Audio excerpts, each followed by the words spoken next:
My earliest memories are filled with the warmth of my father's smile and the comfort of our small rented apartment. I'm Carla, and until I was 13, my life was nothing but ordinary, in the best possible way. My dad, James, was the kind of father who made everything an adventure. Even though we lived in a modest apartment, he turned our tiny balcony into a fairy garden and our living room into a fort during rainy weekends. Mom, Sarah, was different, more reserved, always dreaming of a bigger house and a grander life. But back then, their differences seemed to balance each other out perfectly. "Carla, sweetie, would you like to spend the weekend at Grandpa's?" Mom would often ask, and I'd jump at the chance. Not because I didn't want to be home, but because Grandpa Richard's house was like a second home to me. It was this beautiful two-story Victorian with creaking wooden floors and endless corners to explore. "Your mother needs her alone time with your father," Grandpa would explain with a knowing smile when I'd arrive at his doorstep.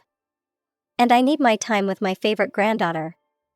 I was a perceptive child, more than the adults around me realized. I understood that Mom sometimes needed space, that she and Dad had their own relationship to nurture. It didn't hurt me, if anything, it made me feel mature. Plus, those weekends with Grandpa were precious. He'd tell me stories about Dad's childhood, teach me about managing money, he was a retired bank manager, and make the best pancakes in the world.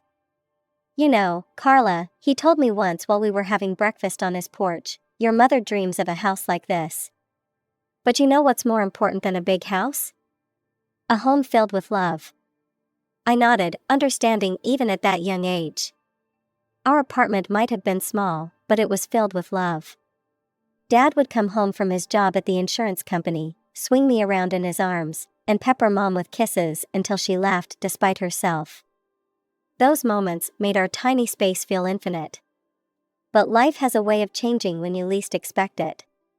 I was 13 when Dad started losing weight rapidly. At first, he joked about it, saying he was finally getting in shape, but his eyes told a different story. The doctor's visits became more frequent, and Mom's face grew increasingly worried. "It's just a phase," Dad would say, ruffling my hair weakly. "I'll be back to my old self in no time." But he wasn't. The disease, aggressive pancreatic cancer, consumed him like a wildfire. Within months, my strong, vibrant father became a shadow of himself. I watched helplessly as Mom tried to hold everything together, but I could see her crumbling inside. The last conversation I had with Dad is forever etched in my memory. He was lying in his hospital bed, his hand barely strong enough to hold mine. "Take care of your mom for me, princess," he whispered.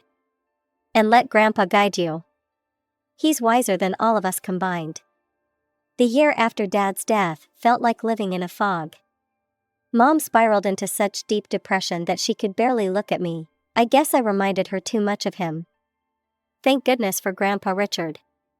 He became my rock, my safe harbor in the storm that our lives had become. Living in Grandpa's house wasn't just a temporary solution anymore, it became my new normal. Every morning, I'd wake up in what used to be Dad's old room, surrounded by his childhood photos and trophies.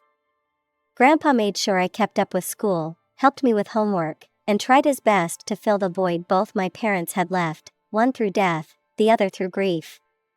Mom would call occasionally, but her voice always seemed distant, detached. Her visits were even rarer, quick stops where she'd barely meet my eyes, before rushing off again. I learned to stop expecting more. Then, exactly 1 year and 2 months after Dad's death, everything changed. Mom showed up at Grandpa's door one sunny Saturday morning, and I almost didn't recognize her.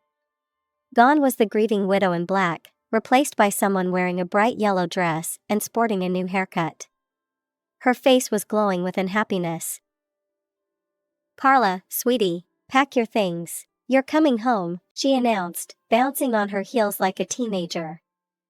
I looked at Grandpa, confused. He seemed just as surprised as I was. The drive back to our apartment was filled with Mom's cheerful chatter about everything and nothing. It was like sitting next to a stranger who happened to look like my mother. But the real shock came when we walked through our apartment door. There, In our small living room stood a tall man and a girl who looked about 3 years younger than me. They both smiled awkwardly as Mom practically danced to their side. "Carla, meet Robert and his daughter Emma. Robert is my fiancé, and Emma will be your new sister. We're getting married soon." Mom beamed, clutching Robert's arm. The room started spinning. "What? When did this happen?" "Oh, we've been dating for a while now." Mom waved her hand dismissively. "I didn't tell anyone about our relationship. You know how people can get jealous and judgmental. It was better this way." I stumbled to my old room, barely registering that it had been redecorated. With trembling hands, I pulled out my phone and called Grandpa.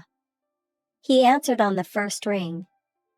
"Mom has a fiancé," I whispered into the phone. "She's getting married and didn't tell anyone. There's a man here, and his daughter." Grandpa arrived within 20 minutes. I could hear the conversation from my room as he confronted Mom. "Sarah, how could you do this without telling anyone? Without telling your own daughter?" "Dad, I'm happy for the first time in forever." Mom's voice was defensive. "I've decided to start fresh, to live again." "James would want that. He wouldn't want me to waste away in depression forever." There was a long pause before Grandpa spoke again, his voice heavy with resignation. "I hope you'll be happy, Sarah. Just, don't forget you have a daughter who needs you too." The 3 months before the wedding were like living in some twisted alternate reality. Our small apartment felt even more cramped with 4 people instead of 2, but that wasn't the worst part. What really got to me was watching Emma, my soon-to-be stepsister, wrap my mother around her finger. "Mom, can you help me with my hair?" Emma would say, and my mother would drop everything, including our conversation, to assist her. The way she said "Mom" made my skin crawl, especially since she'd only known my mother for a few months. Mom seemed blind to everything except Emma. When Emma mentioned she loved ballet, Mom immediately signed her up for private lessons, something I'd begged for years ago, but was told we couldn't afford. When Emma complained about her old phone being too slow, Mom bought her the latest iPhone model. When Emma wanted to redecorate her side of the bedroom we now shared, Mom took her shopping and spent hundreds of dollars on new bedding, curtains, and decorations. "Your sister needs to feel welcome here," Mom would say whenever I tried to point out the disparity in treatment. "Stepsister," I'd correct her. "And I need to feel welcome too." She'd just shake her head and walk away. The wedding day itself was a modest affair at a local venue, but Mom glowed with happiness. I stood there in my bridesmaid dress, watching as she fussed over Emma's hair and makeup, barely sparing me a glance. Throughout the ceremony and reception, Mom kept Emma close, holding her hand, introducing her to everyone as "my beautiful daughter." I might as well have been a waitress for all the attention I received. Grandpa gave them a check for $5,000 as a wedding gift, a generous amount by any standard. But I overheard Mom's reaction when she cornered him by the restrooms. "Really, Dad? A check?" she hissed, her face flushed from champagne and anger. "I was counting on you giving us your house. We're a proper family now, we need the space. That apartment is too small for 4 people." Grandpa remained calm, though I could see the disappointment in his eyes. "Sarah, you're rushing everything. First the sudden engagement, now this? That house isn't just property to be handed over on a whim. Besides, it's where Carla spends half her time now." "Oh, so that's it? You're playing favorites now?" "No, I'm being practical. And maybe you should be too." I slipped away before they could notice me, but the conversation haunted me. My mother had changed so much that I barely recognized her anymore. She'd created this new perfect family in her mind, with Emma as the star child and Robert as the ideal husband. There didn't seem to be any room left for me. So I did what any unwanted person would do. I spent more and more time at Grandpa's house. At least there, I didn't have to pretend to be happy about being replaced. For years have passed since that moment, and I was about to graduate from high school. Living in that apartment had become a masterclass in avoiding conflict. I'd learned to be quiet, to take up as little space as possible, to spend most of my time either in my room or at Grandpa's. One evening, during our weekly family dinner, another exercise in pretending we were one big happy family, I decided to share my plans for the future. "I've been accepted to State University," I announced, trying to keep my voice steady. "I want to study finance and business management." The silence that followed was deafening. Mom put down her fork, exchanged a look with Robert, and cleared her throat. "Actually, Carla, I think it would be better if you started working after graduation. College isn't necessary for everyone." I stared at her, bewildered. "What are you talking about?" "Dad set up a college fund for me before he died. He always wanted me to get higher education." Mom shifted uncomfortably in her chair. "About that fund, Robert and I have been talking, and we think it would be better to save that money for Emma's education. She's incredibly talented, you know. Top of her class in everything. She'll need a good university education to reach her full potential." Robert nodded sagely. "Emma has shown remarkable aptitude in her studies. It would be the right thing to do, Carla. You could work for a few years, save up, and then go to college if you still want to." I felt like I'd been punched in the stomach. The college fund, the last gift my father had arranged for me, they wanted to take that too? "That money is mine," I said, my voice shaking with anger. "Dad left it specifically for MY education. You can't just give it to Emma." "Don't be selfish, Carla." Mom's eyes filled with tears. "Emma is your sister." "Stepsister." I stood up so quickly, my chair fell backward. "And that money is the last thing I have from Dad. You've given her everything else, my room, your attention, your love. But you can't have this. I won't let you take it." "How dare you?" Mom was crying now, but I could see the manipulation in her tears. "After everything we've done for you. Emma needs." "Emma needs? What about what I need? What about what Dad wanted for me?" The argument ended with doors slamming and tears, mostly Mom's, as she wailed about my selfishness. After that night, the apartment became even more hostile. No one spoke to me unless absolutely necessary. Emma would smirk whenever she passed me in the hallway, and Robert wouldn't even look in my direction. When graduation day came, I wasn't surprised to find only Grandpa in the audience. He cheered loud enough for 4 people when they called my name, and his proud smile meant more to me than anything my new family could have offered. That evening, I packed everything I owned into 3 cardboard boxes, and my old suitcase. Grandpa helped me load them into his car. "Your room is always ready for you, sweetheart," he said as we drove away from the apartment. "Always has been, always will be." I didn't look back as we left. There was nothing there for me anymore. College life became my escape. I threw myself into my studies, determined to make my father, and Grandpa, proud. The business and finance courses fascinated me, and I found myself excelling in ways that would have made Dad smile. Every evening, I'd call Grandpa to share what I'd learned. "Tell me again about derivatives," he'd say, even though he knew more about finance than my professors. "I love hearing you explain it." But as my college years progressed, I noticed changes in Grandpa's voice during our calls. He got tired more easily, and his usual sharp wit sometimes seemed dulled. During my visits home, I caught him wincing when he stood up or rubbing his chest when he thought I wasn't looking. "It's just age catching up with me," He'd say whenever I asked about his health. "Nothing to worry about, sweetheart." But I did worry. I started calling him twice a day instead of once, and I'd drive home every weekend I could, not just on holidays.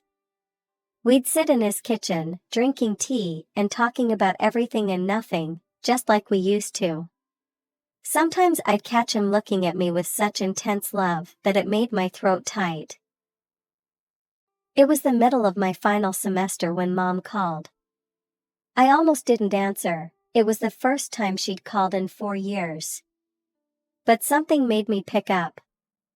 "Grandpa died last night," she said, her voice flat and emotionless. "The funeral is on Thursday at 2 p.m. Hartford Funeral Home." The phone slipped from my hand. I don't remember much of what happened next, just that my roommate found me curled up on the floor, sobbing uncontrollably. Thursday came too quickly, and not quickly enough. The funeral home was exactly the kind of place Grandpa would have chosen, understated but elegant, with large windows letting in natural light. I arrived early, my black dress feeling too tight, my skin too sensitive, everything wrong, because Grandpa wasn't there to make it right. I expected to see Mom and her family, but they weren't there. Instead, Mr. Harrison, Grandpa's friend from his banking days, was organizing everything. "They're running a bit late," he said when I asked. "Your mother called to say they'd be delayed." The service was beautiful, filled with people from Grandpa's life sharing stories about his kindness, his integrity, his humor. I sat in the front row, alone with my grief, until halfway through the service, when I heard the back door open. Mom swept in with Robert and Emma, all in perfectly coordinated black outfits. They took seats in the far back, and Mom didn't even glance in my direction. Her face was set in a mask of appropriate grief, but her eyes were already darting around the room, assessing, calculating. I turned back to face the front, my tears now burning with both grief and anger. Even here, even now, she couldn't acknowledge me. Couldn't put aside her pettiness for one day to mourn her own father. After the funeral service, I drove to Grandpa's house, my home for the past 4 years, only to stop short at the sight that greeted me. There, scattered across the front lawn like worthless debris, were garbage bags filled with my belongings. My clothes, my books, my photo albums, everything from my room had been unceremoniously thrown out. Some bags had split open, spilling my life across the grass. With trembling hands, I tried my key in the front door. It wouldn't turn. The lock had been changed. I was still standing there, key uselessly in hand, when the door swung open. Mom stood in the doorway, wearing the same black dress from the funeral, but now with an expression of triumph rather than grief. "Oh good, you're here to collect your things," she said, as if she was doing me a favor. "This is my house now. Dad's finally gone, and as his only child, I'm the rightful heir. I've already had the locks changed, we're moving in tonight." I stared at her, unable to process the cruelty of it all. "You couldn't even wait until after the funeral?" "These are my things, my home." "No, this is my home now," she cut me off sharply. "And you'd better take your stuff quickly, or it's going in the dumpster. I need to clear the space for Emma's things." She smiled coldly. "She's getting your old room, by the way. She's always wanted a bigger bedroom." I felt numb as I gathered my belongings, stuffing everything back into the torn bags, trying to collect the scattered photos of Dad and Grandpa from where they'd fallen in the grass. My mother stood in the doorway the entire time, watching me like a security guard, making sure I didn't try to steal anything. The drive back to my college dorm was a blur of tears and disbelief. My roommate helped me carry everything up, not asking questions when she saw my state. A week later, I received a call from a law firm. "Miss Johnson? This is Mr. Anderson from Anderson and Partners Law Firm. I'm your grandfather's notary. We need you to come in for the reading of his will. Would Thursday at 10 a.m. work for you? I agreed, though I couldn't see the point. Mom had made it clear she was the heir to everything. When I arrived at the notary's office that Thursday, Mom, Robert, and Emma were already there, seated like royalty in the leather chairs. Emma was examining her manicure, while Robert scrolled through his phone. Mom's eyes narrowed when she saw me. "What are you doing here?" she asked loudly enough for everyone in the office to hear. "You're clearly not needed for this. We're handling family business." Mr. Anderson adjusted his glasses and began reading from the document in front of him. "I, Richard James Mitchell, being of sound mind and body, declare this to be my last will and testament." He started with the formal language, but I saw Mom already smiling triumphantly. That smile froze when Mr. Anderson continued, "To my beloved granddaughter, Carla Johnson, I leave my house at 1542 Oak Street, along with all its contents, and my entire savings account containing $475,000. The room went deadly silent for a moment. Then Mom's voice shattered it. "What? This can't be right." She snatched the document from Mr. Anderson's hands, her eyes scanning frantically. "Where's my part? I'm his daughter." Mr. Anderson calmly retrieved the will. "Mrs. Waters, your father's wishes are quite clear.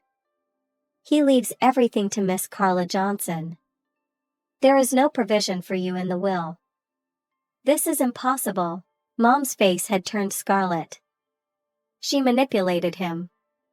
She poisoned him against me. I'll sue. I'll contest this will." "The will is ironclad," Mr. Anderson stated firmly. "Your father had it properly witnessed and notarized 6 months ago. He was of completely sound mind, as attested by his doctor.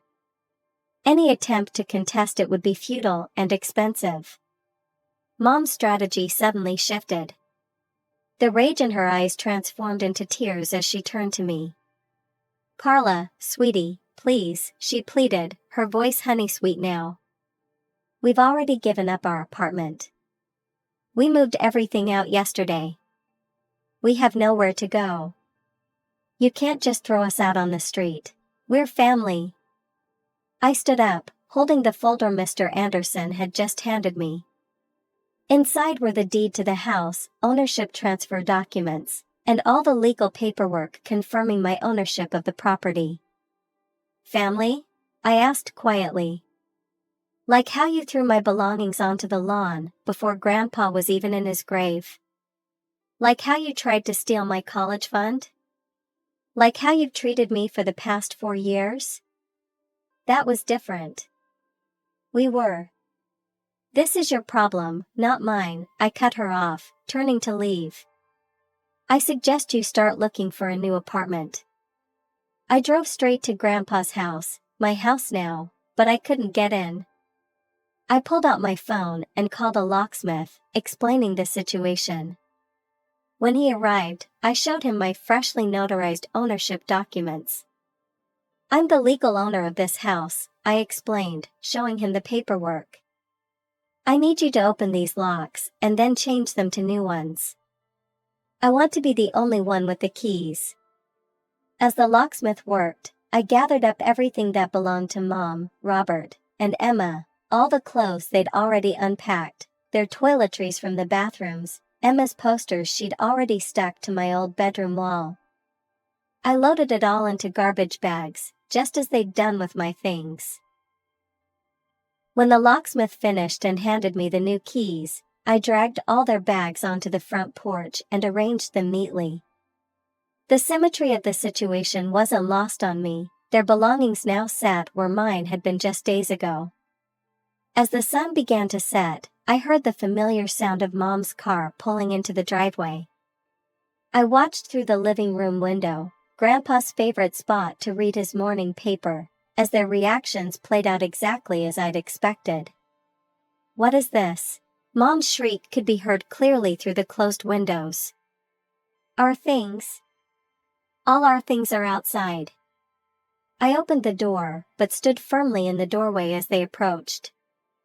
Mom's face was red with fury, Robert looked like he'd swallowed something sour, and Emma was already crying theatrical tears. How dare you? Mom stormed up the porch steps. We live here now. You can't do this to us. Actually, I can. This is my house now, legally and rightfully. You need to take your belongings and leave. We have nowhere to go, Emma wailed. You should have thought about that before giving up your apartment, I replied coolly. Not my problem. Mom tried to push past me into the house, but I stood my ground. Move, Carla. This is ridiculous. This is my father's house. No, it's my house now. And if you don't leave immediately with your things, I'm calling the police to report you for trespassing. After that, all these bags go straight to the dumpster. I pulled out my phone. Your choice, Mom. Just like you gave me a choice about my things a few days ago, remember? The next few minutes were filled with cursing and threats as they gathered their bags. Mom alternated between crying and screaming about how unfair it all was, while Emma kept saying I'd regret this. Robert muttered under his breath about contesting the will. As they loaded the last bag into their car, Mom turned to me one final time. You're no daughter of mine. Your father would be ashamed of you. I smiled sadly. No, Mom. Dad would be proud that I finally stood up for myself. Goodbye. I watched them drive away, their car disappearing around the corner. That was 6 months ago. I'm in my final semester now, about to graduate with honors. The house is being rented to a lovely young family. Their monthly rent payments are helping me build my savings, just as Grandpa would have wanted. I found his letter in the study safe that first night, after everyone left.